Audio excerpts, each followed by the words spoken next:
An argument that seems straight out of a dramatic reality TV show. There are accusations flying around that Donald Trump is a covert Russian agent, codename Krasnov.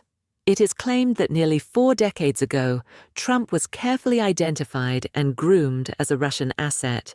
Apart from this, he has spoken about the possibility of purchasing Gaza in Palestine.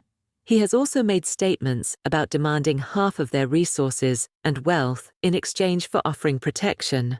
Threatening, blackmailing, and leveraging power over other nations have become a norm, as discussions about seizing foreign resources surface repeatedly. Hello, friends.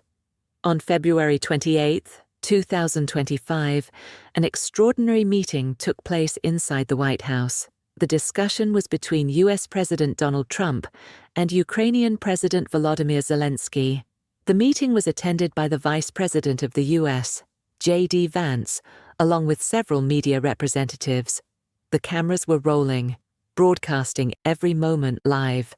The White House chefs were busy preparing meals for the distinguished guests, but behind the scenes, something unprecedented was about to unfold in diplomatic history. "You're playing with fire. This is gambling with World War III. The discussion quickly escalated into a heated argument. An argument that felt less like a formal diplomatic exchange and more like something from a dramatic television show. This historic meeting has now found a place in global records, as the consequences of this conversation are poised to redefine geopolitics and disrupt the existing world order. Meanwhile, the world's wealthiest tech mogul, Elon Musk, has stated that the United States should withdraw from the United Nations and NATO. The US has already exited the World Health Organization and the Paris Climate Agreement. Under Trump's leadership, America is moving closer than ever to Russia, its long-standing adversary. The situation has become so intense that certain voices have gone as far as accusing Trump of secretly working for Vladimir Putin.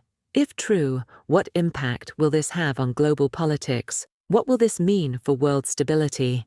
Let's break down the details of this explosive situation in today's video.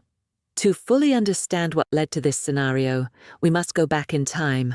On February 24, 2022, Russia launched a full-scale invasion of Ukraine. This marked the beginning of the brutal Russia-Ukraine war.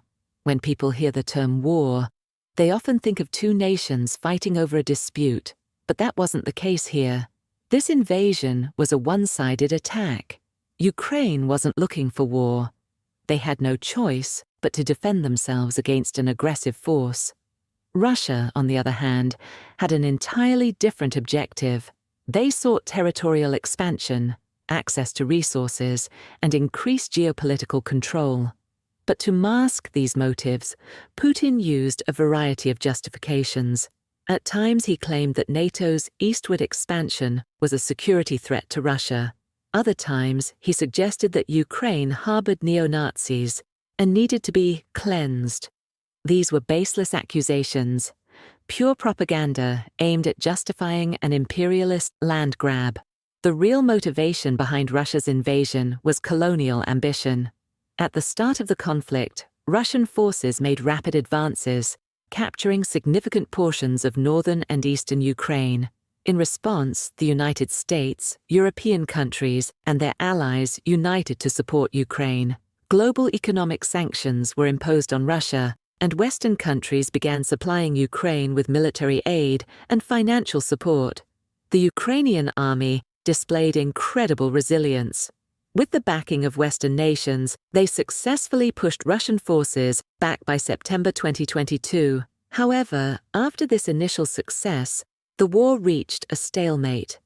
Take a look at this map. The regions occupied by Russia and Ukraine as of September 2022 remain largely unchanged today. 3 years into the war, countless lives have been lost on both sides, yet Ukraine has been unable to reclaim its lost territories. At the same time, Russia has struggled to advance further.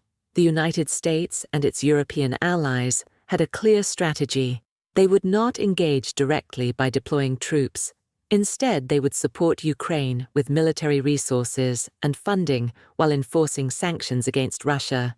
Ukraine and its allies had maintained a firm position. They would not surrender until Ukraine regained every inch of its pre-war territory. Then, in 2024, the United States held its presidential election, and Donald Trump was elected once again. Throughout his campaign, Trump made bold claims. He declared that, if elected, he would end the Russia-Ukraine war in just one day. Now, as president, he is eager to follow through on that promise, no matter the cost.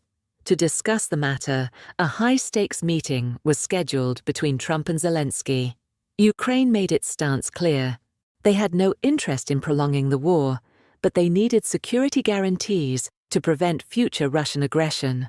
What assurance did they have that, after a ceasefire, Russia wouldn't simply attack again in a few years? Trump, however, chose to evade this question. Instead, he presented Ukraine with an astonishing proposal. Since the United States had provided Ukraine with substantial military and financial support, he believed Ukraine should, in return, surrender 50% of its revenue from natural resources to America. No, this is not a joke. This was a serious offer put forth by the President of the United States. According to Trump's plan, Ukraine would hand over half of its oil, gas, infrastructure, ports, and mineral wealth to the US. This proposal was eerily reminiscent of historical colonial agreements. The British East India Company had once operated in a similar manner in India. The Telegraph described Trump's proposal as economic colonization of Ukraine. The Economist compared Trump's demand to a mafia-style protection fee. Essentially, Ukraine was being told, if you want the United States to protect you, you must give us half of your wealth. Obviously, no intelligent leader would agree to such a disastrous deal. Zelensky outright refused to sign any agreement that would economically cripple Ukraine for generations. Trump, in response, was furious. He took to social media, calling Zelensky a dictator and posting inflammatory statements. One of his posts read, "Zelensky better move fast, or he is not going to have a country left." Following this, Zelensky traveled to the White House to engage in direct negotiations with Trump. The meeting took place on February 28th, broadcasted live for the entire world to see. Initially, the conversation was civil, but after 30 minutes, tensions began to rise. Zelensky pointed out that Putin had violated multiple ceasefire agreements in the past. He asked a crucial question: can Putin truly be trusted? If Ukraine lays down its arms now, what guarantees do they have that Russia won't strike again in the future? Trump had no real answer. His only response was that Putin had never broken an agreement with him personally. J.D. Vance, the U.S. Vice President, attempted to defuse the situation, saying that the pathway to peace must be found through diplomacy.